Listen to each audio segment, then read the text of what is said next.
Salam, salam sejahtera untuk kita semuanya. Saudara-saudaraku yang dikasihi Tuhan, bertemu kembali bersama dengan saya, Pendeta Daniel Siswanto. Dan kita akan mempelajari sekolah sahabat kita. Kita telah tiba di pelajaran yang kelima dengan judul Anak-anak Perjanjian Itu. Namun sebelumnya, marilah kita tunduk kepala dan berdoa. Bapa di sorga, curahkanlah kuasa Roh Kudus-Mu untuk kami semuanya, agar bila mana kami akan mempelajari pelajaran sekolah sahabat ini, kami boleh dibimbing, kami boleh dituntun, sehingga kami mengerti, dan iman kami semakin bertumbuh di dalam Tuhan. Terima kasih ya Tuhan. Dalam nama Yesus kami berdoa. Amin. Saudara-saudaraku yang kasih Tuhan, ayat hafalan kita pada sahabat hari ini di dalam Matius 28 ayat 20. Firman Tuhan berkata, "Dan ketahuilah, aku menyertai kamu senantiasa sampai kepada akhir zaman." Mengapa Tuhan merujuk pada dirinya sendiri sebagai pelindung Abraham? Bagaimana seluruh bangsa di muka bumi diberkati melalui Abraham? Apakah yang terbesar dari janji-janji perjanjian? Dan apakah efek janji Allah tentang satu dunia yang baru terhadap pengalaman pribadi Kristiani kita? Inilah beberapa hal yang akan kita pelajari sepanjang pelajaran ini. Mari kita belajar di pelajaran hari Minggu dengan judul Perisaimu. Ayat yang mau kita ambil adalah Kejadian 15 ayat 1. Firman Tuhan berkata, "Kemudian datanglah firman Tuhan kepada Abram dalam satu penglihatan. Janganlah takut, Abram. Akulah perisaimu, upahmu akan sangat besar." Pertanyaannya adalah, apakah makna ungkapan akulah perisaimu bagi Abraham? Yang pertama, ungkapan ini menunjukkan sifat pribadi dari hubungan kedekatan antara Tuhan dengan sahabatnya, yaitu Abraham. Yang kedua, ini menyatakan kehendak Tuhan untuk melindungi umatnya. Ada banyak ayat yang direkomendasikan. Ulangan 33 ayat 29, Mazmur 18 ayat 31, Mazmur 84 ayat 12, Mazmur 144 ayat 2. Terutama saat Abram baru saja mengalahkan raja-raja di timur dalam upaya menyelamatkan Lot dan keluarganya. Kejadian pasal 14. Raja-raja ini kapan saja dapat melakukan balas dendam. Dan yang ketiga, perisai atau perlindungan yang dibicarakan di sini tidak merujuk pada perlindungan fisik dalam perang atau kemalangan, tetapi perlindungan dari kemungkinan bahwa janji perjanjian tidak akan dipenuhi melalui Abraham dan keturunannya di masa depan. Sebab sampai saat itu Abraham belum mempunyai anak. Dalam pena inspirasi, hamba Tuhan Ellen G. White mengatakan, Kristus tidak memiliki minat yang biasa-biasa saja pada kita, melainkan minat yang lebih kuat daripada seorang ibu kepada anaknya. Juru selamat kita telah membeli kita melalui penderitaan dan duka cita manusia, dicela, dihina, dilecehkan, diejek, ditolak, dan mati. Dia sementara memperhatikan Anda, anak Tuhan yang gemetar. Dia akan membuat Anda merasa aman di bawah perlindungannya. Kelemahan kita dalam sifat alami manusia tidak akan menghalangi akses kita kepada Bapa di surga, karena Dia, yaitu Kristus, mati untuk menjadi pengantara bagi kita. Satu tulisan yang sangat luar biasa, menguatkan akan kita. Saudara sekalian, kita pasti aman dalam lindungan Tuhan. Tuhan menjadi perisai bagi Abraham. Nah, jika kita beriman seperti Abraham, maka kita juga memiliki kepastian bahwa Allah akan menjadi perisai bagi kita juga. Di pelajaran hari Senin, Janji Mesias bagian yang pertama. Ayat yang mau kita ambil adalah Kejadian 28 ayat 14. "Keturunanmu akan menjadi seperti debu tanah banyaknya, dan engkau akan mengembang ke sebelah timur, barat, utara, dan selatan. Dan olehmu serta keturunanmu, semua kaum di muka bumi akan mendapat berkat. Saudara-saudaraku yang kasih Tuhan, pertanyaannya adalah, bagaimana kita memahami ide bahwa di dalam Abraham melalui Yesus, semua bangsa di bumi akan diberkati? Ini adalah satu janji munculnya bangsa Yahudi, di mana melalui mereka Tuhan ingin mengajar seluruh bangsa di dunia mengenai Allah dan yang benar dan rencana keselamatannya. Janji berkat itu mencapai kegenapannya hanya di dalam Yesus Kristus yang akan datang dari benih Abraham. Seorang yang akan berada di salib membayar dosa-dosa seluruh bangsa di bumi. Janji memberkati semua bangsa di bumi melalui keturunan Abraham yang menjadi penebus dunia adalah janji Allah yang terbesar dari semua. Baik Yahudi maupun bukan Yahudi yang masuk dalam persatuan dengan penebus yang dijanjikan diperhitungkan sebagai keluarga Abraham yang sesungguhnya dan menjadi pewaris-pewaris perjanjian itu.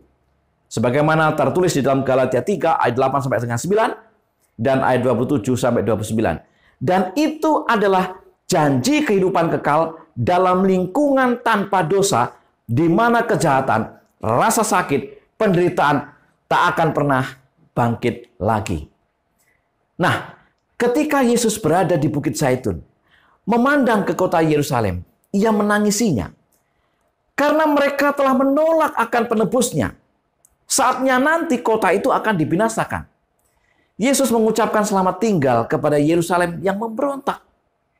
Namun demikian, Allah tidak membuang benih Abraham.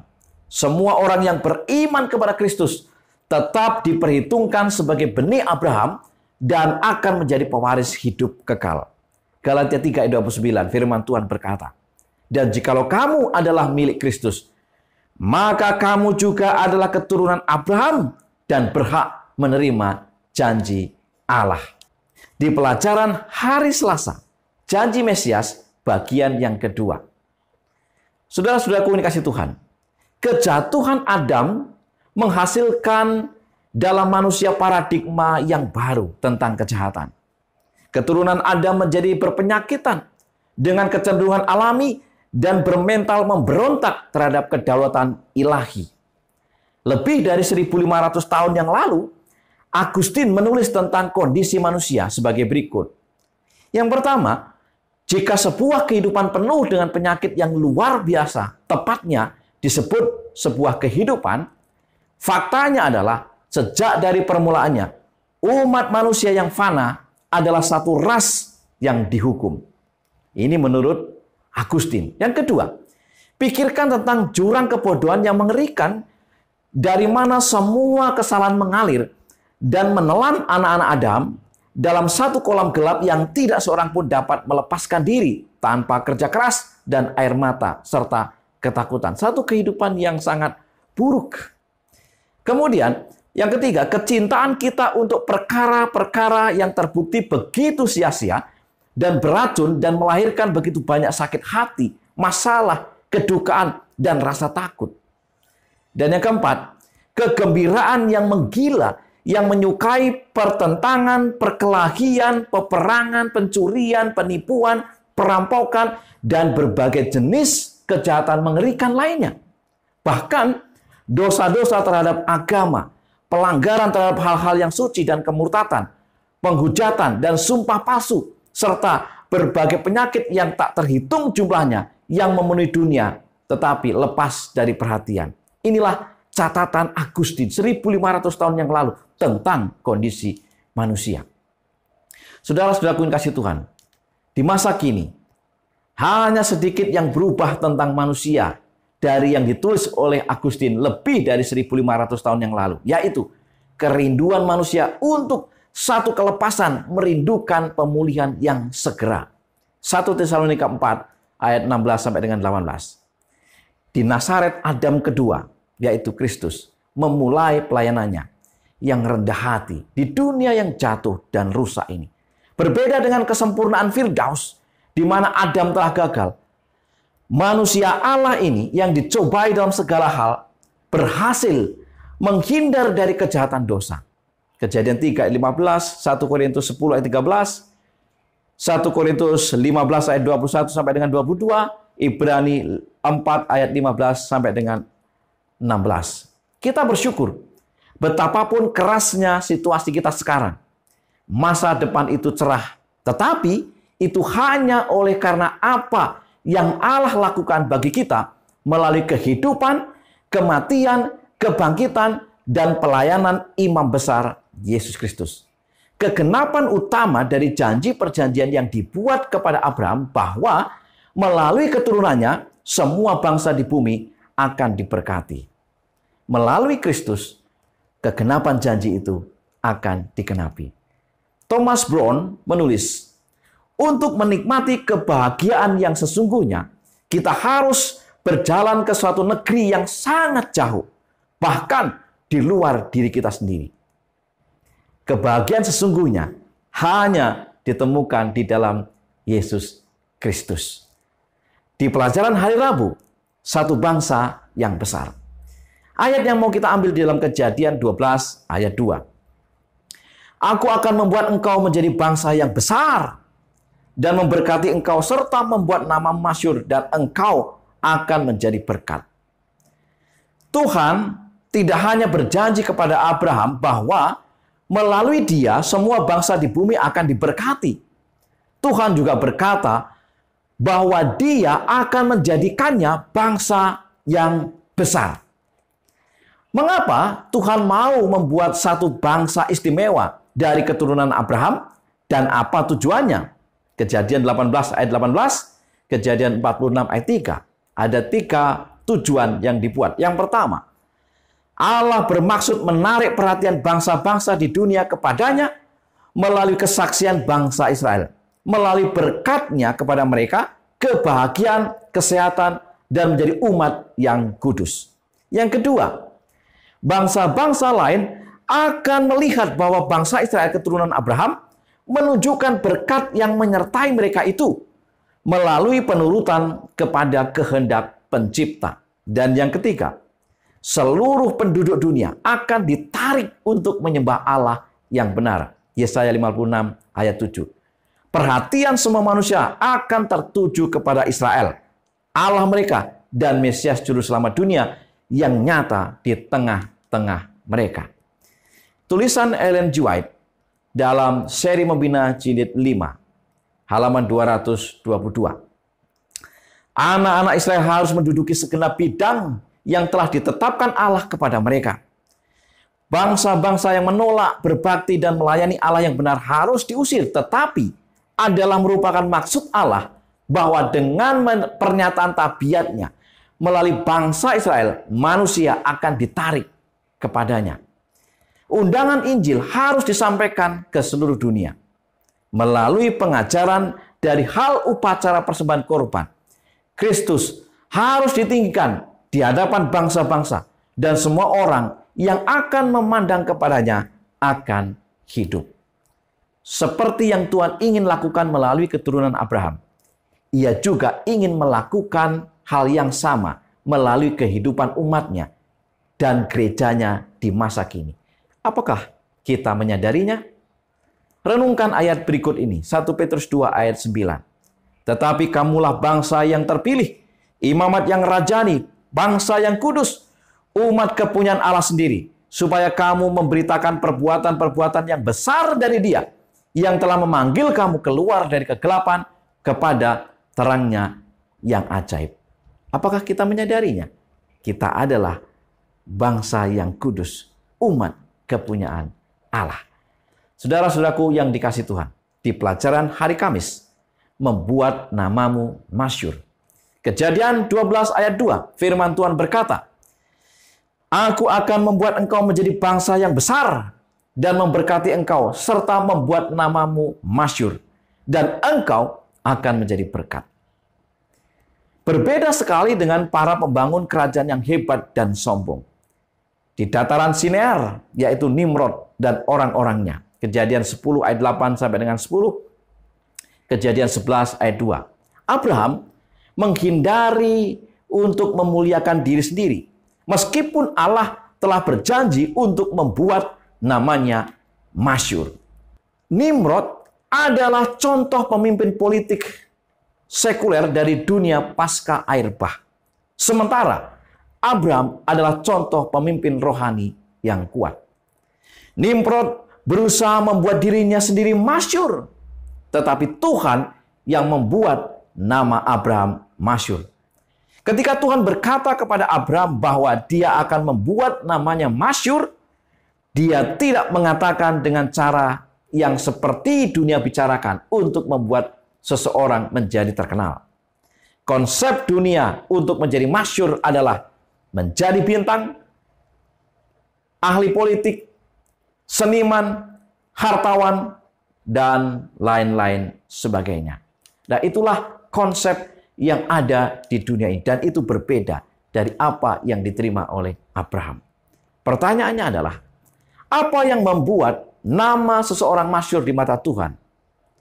Adalah karakter, iman, penurutan, kerendahan hati, dan kasih. Inilah yang membuat nama itu menjadi masyhur. Mengapa? Hal-hal ini sangat penting. Bahwa kita hidup di mana pertentangan besar antara Kristus dan setan masih tetap berlangsung di dalam dan melalui kita. Baik manusia maupun malaikat sementara menyaksikan apa yang sedang terjadi dengan kita dalam pertentangan itu. 1 Korintus 4 ayat yang ke-9. Siapa kita? Apa yang kita katakan? Dan apa yang kita lakukan memiliki implikasi bahwa itu bergema ke seluruh alam semesta. Melalui kata-kata, tindakan, bahkan sikap kita, kita dapat membawa kemuliaan kepada Tuhan yang telah mengerjakan begitu banyak untuk kita. Atau kita dapat mempermalukan Tuhan di dalam namanya. Saudara-saudaraku yang dikasihi Tuhan, dengan pilihan bebas kita, kuasa memilih, kita berperan untuk mengambil bagian dalam memasyhurkan nama Tuhan. Ya, dalam nama Tuhan. Melalui apa? Melalui perilaku yang kita tunjukkan setiap hari. Dan melalui perilaku itu, kita dikenal banyak orang sebagai orang beriman. Sebagai kesimpulan pelajaran sekolah sahabat kita. Pertama, Tuhan menjadi perisai bagi Abraham. Jika kita beriman seperti Abraham, maka kita juga memiliki kepastian bahwa Allah akan menjadi perisai kita juga. Yang kedua, Allah tidak membuang benih Abraham. Semua orang yang beriman kepada Kristus tetap diperhitungkan sebagai benih Abraham dan akan menjadi pewaris hidup kekal. Yang ketiga, kita bersyukur betapapun kerasnya situasi yang kita hadapi sekarang ini. Masa depan itu cerah, tapi itu hanya oleh karena apa yang Allah lakukan bagi kita melalui kehidupan, kematian, kebangkitan, dan pelayanan imam besar Yesus Kristus. Yang keempat, bangsa-bangsa lain akan melihat bahwa bangsa Israel keturunan Abraham menunjukkan berkat yang menyertai mereka itu melalui penurutan kepada kehendak pencipta. Dan yang kelima, kita berperan untuk mengambil bagian dalam memasyhurkan nama Tuhan melalui perilaku yang kita tunjukkan setiap hari. Inilah yang menjadi pelajaran kita. Mari kita berdoa agar Tuhan mencurahkan kuasa Roh Kudus-Nya dan kita mengerti akan pelajaran ini. Kita berdoa. Bapa di surga, terima kasih untuk pelajaran yang telah kami pelajari. Kami memohon dengan segala kerendahan hati untuk kuasa Roh Kudus-Mu Engkau nyatakan kepada kami. Curahkanlah untuk kami, sehingga kami dimampukan untuk mengerti akan pelajaran ini. Dan kami bertumbuh, kami menjadi umat-umat Tuhan yang setia, bahkan dengan perilaku yang kami tampilkan, karakter, sifat, tabiat kami. Banyak orang akan memasyhurkan nama-Mu.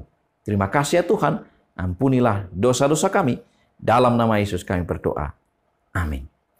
Saudara-saudaraku yang kasih Tuhan, terima kasih karena saudara memperhatikan akan pelajaran sekolah sahabat ini.